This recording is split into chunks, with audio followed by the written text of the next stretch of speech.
The views and opinions expressed on this program are those of the participants and do not reflect the views of BronxNet or the program underwriters.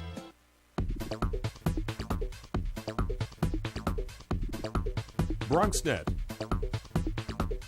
Your voice, your views, your vision.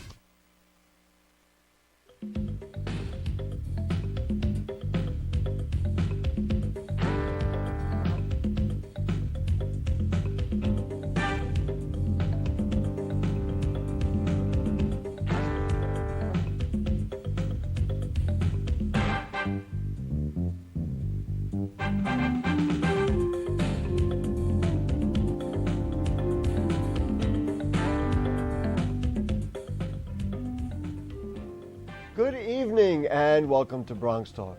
Over the past few years, there's been renewed attention paid to Bronx waterfronts and waterfronts across the city for that matter.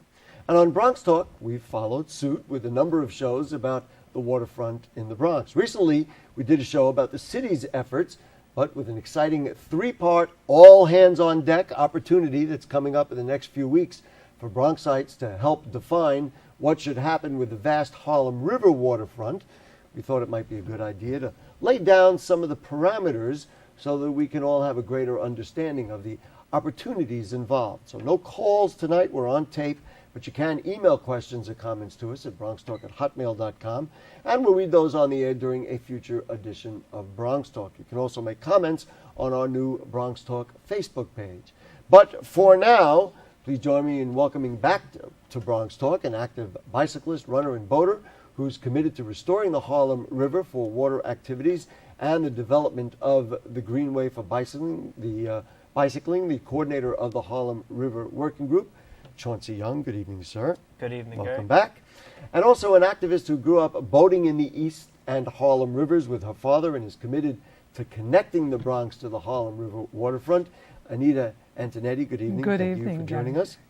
Chauncey, let's let you lay down the guidelines here. What are you trying to do with this Harlem River Working Group? Great, Gary.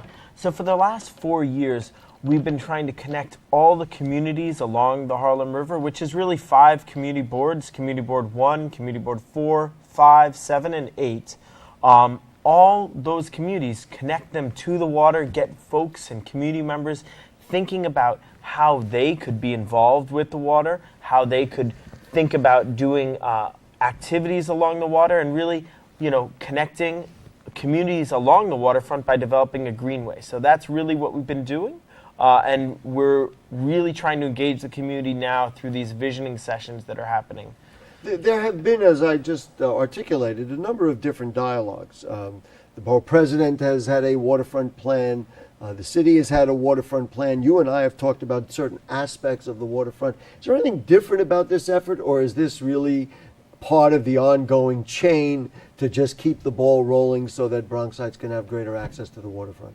It's part of the ongoing process, but we're really trying to put something on paper. We really want to create a visioning document that all those different ideas are included in, the borough president's proposal, different community boards' proposals, and really put something together that really encompasses all these visions with community perspectives, because a lot of times the community perspective isn't included in this. And so we really want to make sure that everyone's voice is a part of this process, and to really have something that's a map, a vision that we can present to different organizations, to communities, and just so folks can say, this is our vision for the Harlem River for the future.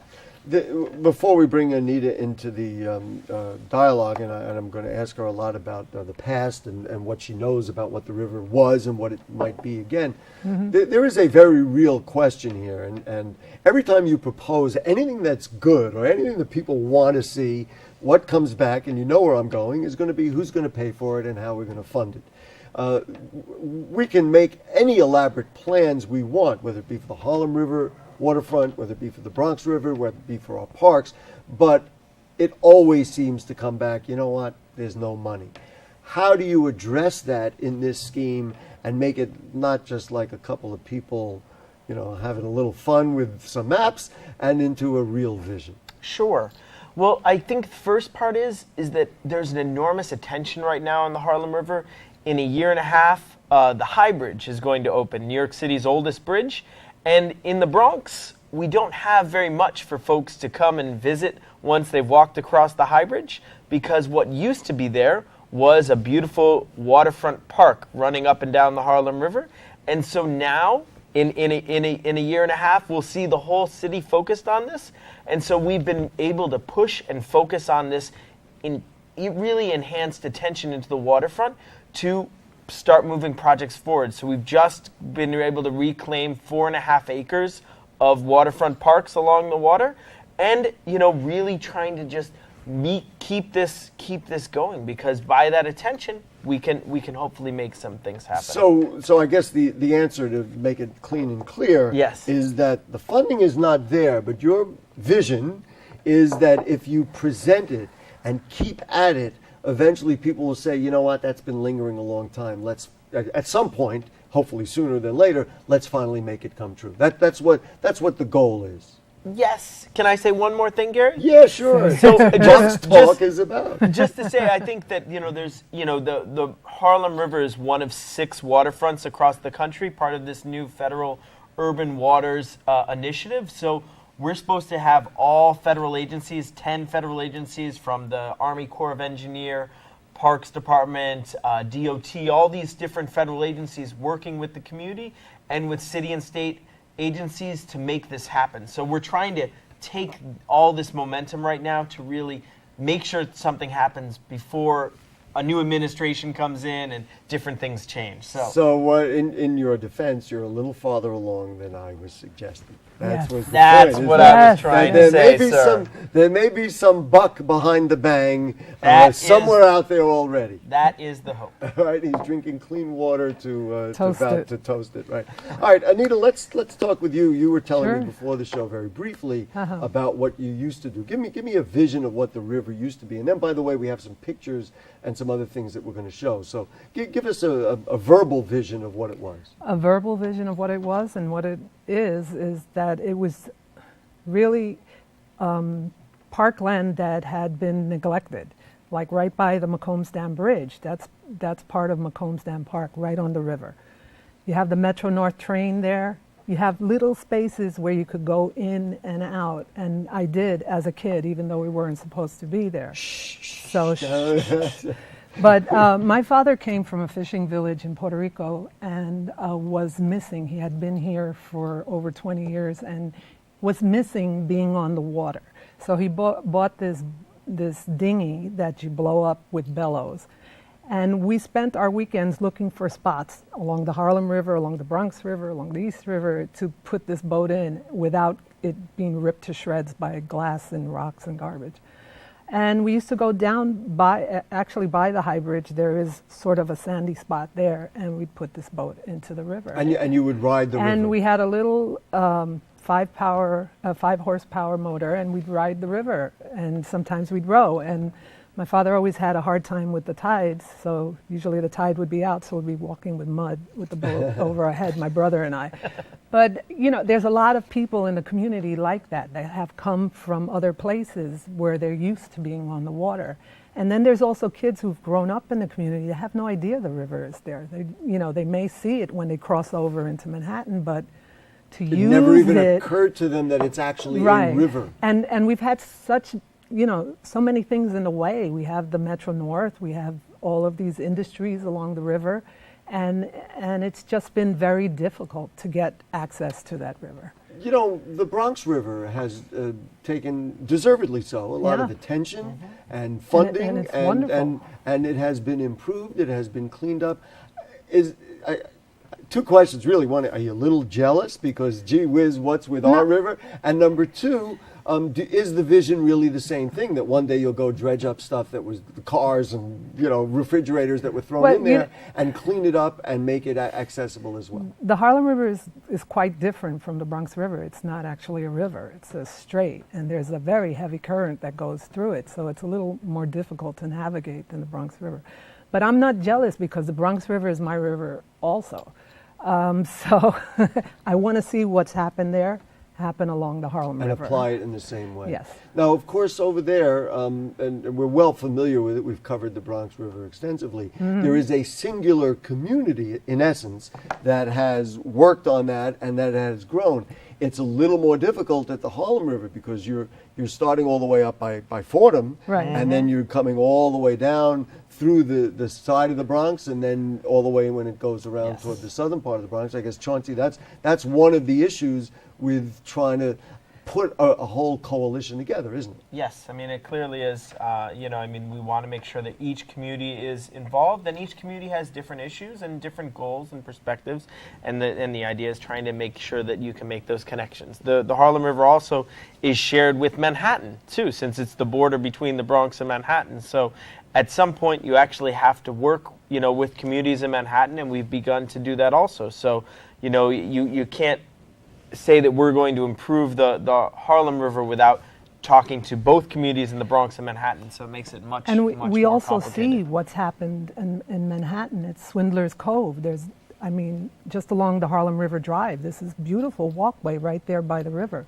We don't have that on the Why Bronx can't side. we have that in the And Bronx? even in Harlem, by 135th Street, around there, you see it. You can see it right across. And what we have is a storage place, another, all kinds of stuff. Parking that lots, keep yes. parking We have lots some is pictures. keeping What us I there. do want to do, I know Dina put up some a list of the meetings, and I want to explain when the meetings are, which I'm Yes. going to say, and so hopefully people will be able to attend. Thursday, March 22nd at 6 o'clock at Hostos College, and we're really going throughout the Bronx. There they are.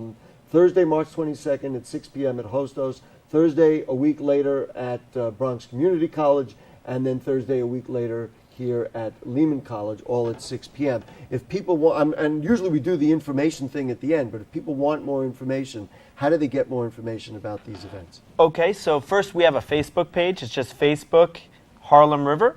That's where you can get the most updated information about this.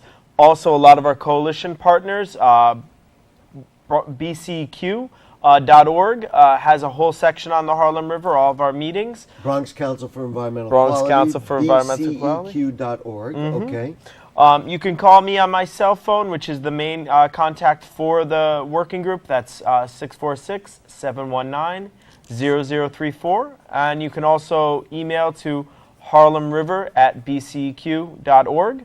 Those are all ways to communicate with us. And we're basically trying to use each of these meetings to reach out to different community groups along the area. And that's why we stretched it out along each of the community board areas along the river. And this is really a great opportunity because there are a lot of open minds here, and this is a way of improving quality of life, Exactly. health, activity. Okay, let's have some fun. Let's show some pictures. Now, there were two PowerPoints that have been out there, and I kind of extracted a couple of the slides from some of them at random, so it's not going to be a PowerPoint presentation, as it were, but give folks a chance to see. So, my friends in the control room, Dina, so this is the high bridge that you were just talking about. Yeah. This is the high bridge. This is, as we're saying, a lot that's bringing the attention back to the Harlem River, because the high bridge, New York City's oldest bridge, it's 164 years old, and in a year and a half, 2013, the high bridge will be reopening. And that is the one in the foreground. Of course, the one in the back is the Alexander And the Hamilton, Hamilton that and then leads- behind there is the Washington Bridge. Is the plan for that high bridge so that people will be able to walk across it? Yes. Wow. The high bridge Amazing. was and will be just a pedestrian bridge and for bicycling. So it's one of the few places in New York City that you're really going to just be able to go across on bicycle or walking Not and really worry about enjoy cars. the water. And I have to agree that once people do that and stand in the middle, they're going to say, wait a minute, why is it so dirty on the sidelines here? All right, let's keep going. What do we got next? What's the next one here? Okay, this is what I thought was fascinating because this is a map people will recognize, obviously, the Bronx on the right and Manhattan on the left, but it shows all the different neighborhoods. This is what we were talking about before. Exactly. So we're talking about 4 and toward the south, and what is that? 5 in the middle, and then 7, and then it goes all the way up. Community Board 8 is even involved. Exactly. And we weren't even able to show on the map that Community Board 1 is included in it too, down below a little bit further. Yes, indeed. Okay. Now this is an interesting thing, and Chauncey, I want to ask you about it. To the left is what Mill Pond Park looked like before the current development. Yes, indeed. Right, and then on the right is the way it looks now. Now you and I took a tour there, and you had many not positive things to say about Mill Pond Park. However, when you look at it in this context, goodness gracious, you got to say, well, at least it's better than it was. Oh, it is an incredible park. I mean, it really is a beautiful park, and it's now really well utilized. That area there that you're seeing at the bottom is a beach area with grills, which is we don't have a lot of parks in the Bronx with grills. So that allows you it's to grill. That's very, right. very, very busy on the weekends now. The issue that we had with it is the Oak Point Rail is running along the waterfront for 2 miles along the Harlem River. So this being our newest waterfront park, you can't actually get a boat out on this river. Let's from just here, leave that up there for a second. So just where that blue stripe of the river is, people can't quite see it, but and we documented that extensively Yes. on this show. Yes, we have. That there is the Oak Point rail line, and then for what Anita was saying, you and your pop would still be looking for a place to put your boat out, right? Right. So while it's a nice park, it has some shortcomings in terms of access. Yes, it's an incredible park with some shortcuts. All right. Now, this is another issue which we had at the Bronx River. Anita, I guess this disturbs you because it wasn't like it was when you were a kid. Well, these CSOs, combined sewage overflow, every time it rains, I mean, the water is dirty like you can't believe. So basically the overflow that washes off of our streets Yes. is being dumped into the river as opposed into a sewage plant that might treat it in other ways. Exactly. Even worse than that, Worse Gary, than that, because what yeah. is happening is that the water is going into the sewage, and the water and the sewage is flowing out into the river. Is this a legal thing, or is this something that has just always happened? I mean, because this sounds like, in plain language, like it's wrong. It's legal, although the city should be moving to remove and change these. It could be that as exactly as you described it, when it rains, that the rainwater would go into the river and not combine with the sewage. But because it's a CSO, which means combined sewage, the rainwater normally goes into the sewage, and when it overflows, the rainwater and the sewage comes out together. So and it actually is discharged into that river. Into the river. And we have the most CSOs in any body of water in New York City on the Harlem River. Why is it that way, and can that... it sounds to me like a lawsuit in the making. Boy, did I exasperate that. That's a difficult thing to do because this is what the city has been allowed to do for so many years. So it's a matter of environmental protection to find a different method. I mean, we're in the 21st century. This is probably even 19th century. We need to find a different way to take care of our, and there are ways. That's the other thing. There are ways, but the city doesn't feel that it needs to do anything about it right now. And I guess part of this process will be to have them do just that. And I not that I did boating like you did, but once or twice I did have occasion to be on a boat going down the Harlem River. Mm-hmm. It was treacherous. I mean, with the number of pieces of wood and garbage floating in there, I was horrified. This was a number of years ago, and presumably it's not any better at this point. No, because nobody's been working on the Harlem River like they have been on the Bronx River. Can it be cleaned up? Sure. What would it take? It would take people to push for it to be cleaned up. And that's what this... As well as a commitment of funding, et cetera. Commitment of funding of elected officials, of different city, state, and federal agencies. I mean, it's not uncommon to see the tires floating down the river, a lot of dump sites. And it's treacherous. And it's also education, and that's what we're hoping, people will see that what you drop on the ground will end up in the river. And that is partly what we're doing here tonight, obviously. The one thing I'd like to say, though, is that amazingly, with all this pollution, all this dumping, that the river is remarkably clean. That there is clean? In the sense of being able to sustain fish life and animal life. there because there's a lot of tides, as Anita was saying. It's a lot of movement on there's the river. 4 tides a So day. it keeps moving it through. It moves it through. So that's one of the reasons why this city and the state is able to say the river's not that dirty, because that sewage is there when it rains, but then it gets flushed out up to the Hudson or down to the East But you River. can't use it when it rains. Yeah, Right. I'm smiling because, yes, okay, so you could say this little stretch keeps getting flushed through, but that garbage is not going nowhere. Right. I mean, Falling to the- whether it's in it's the falling to the Hudson bottom. River or the Atlantic Ocean or somewhere, Exactly. it's certainly part of our ecosystem. The political Exactly. will has to be there, and the way that's going to happen is if the people, the residents, push for it. And we already have the attention. We had the Secretary of the Interior Ken Look- Salazar, yeah. looking at the river a few months ago.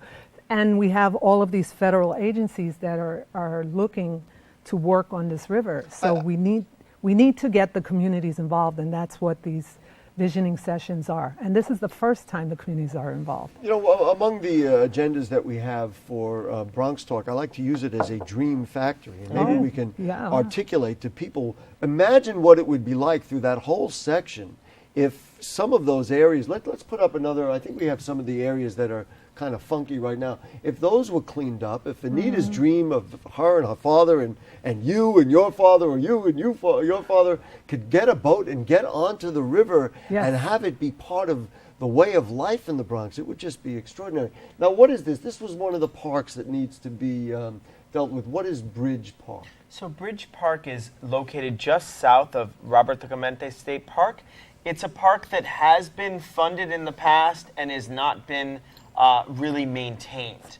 So while this is Neglected. green, you're saying there's nothing there. Exactly. And even the path, the road that is going to be the greenway needs to have the funding to repair it. It's potholed and very, very dangerous. It's connecting right to Roberto Clemente State Park. And those properties that I talked about before, the 4 acres to the south, connecting to the High Bridge, have recently been transferred to parks. So that area could all be redone. Now, what is the deal with Roberto Clemente State Park? I mean, from this vision, I mean, it's not green, but at least it looks like a nice, pleasant space with nice vistas of the river. What's your evaluation of it at this point? It has seen major improvement. There was $20 million of funding from the Croton funds that went into repairing it. There's a brand new pool there. There's still not a great way to get access to the water from Roberto Clemente. There are piers and boat docks, but it's not yet been worked out to actually allow community on. Anita, is it as simple as simply creating a dock right there? Yeah, a dock. I mean, right. In other words, if they were to say, okay, now we've designed it, we can have a dock right here. You think people could then access it and do boating on the river? Yes. Because there's no space on that entire Harlem River that you can access and do what you and your pop used to do. No, you have to find a little. Not legally. There's And not an You're access. we not certainly want to safely do it legally either. and We safely. wanted it to be safely. All right. Were there more slides there, folks? Were there any more? No. No? Okay.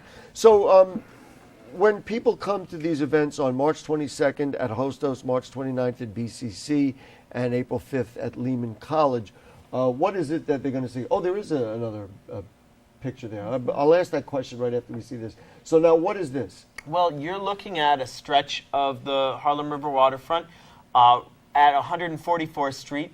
So you could see that it's right now the parking lot for Atlantic Express, a busing company. So that's your waterfront there, a parking lot. There was new rezoning that happened from 149th Street South to Lincoln Avenue that any changes in these properties, you need to create a 40-foot space along the waterfront to develop a greenway.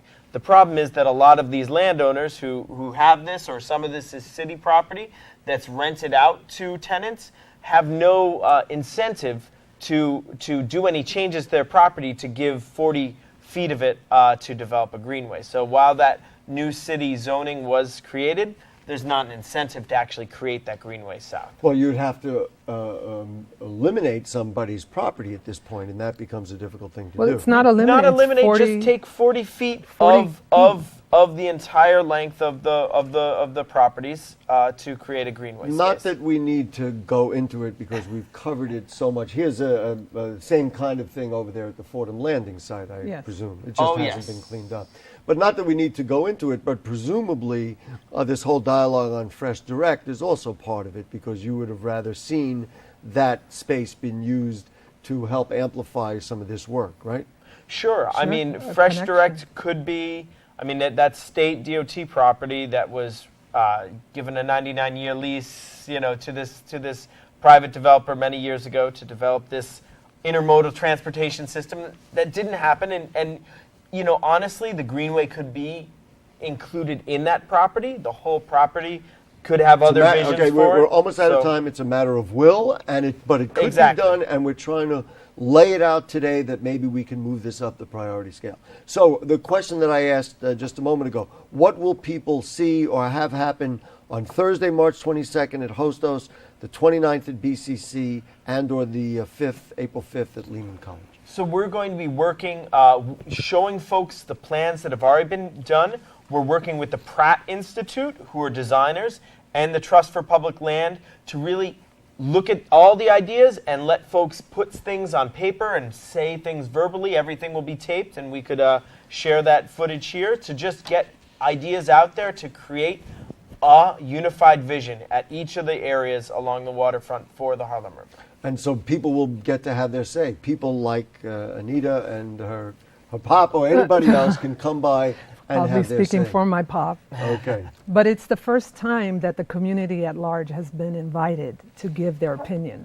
All of these things with the borough president and the mayor have been closed groups, and it hasn't gotten out to the community at large. So we're hoping to produce a physical document that can be shown. This is what we'd like to have. Got it. bceq.org. The phone number was 646-719-0034.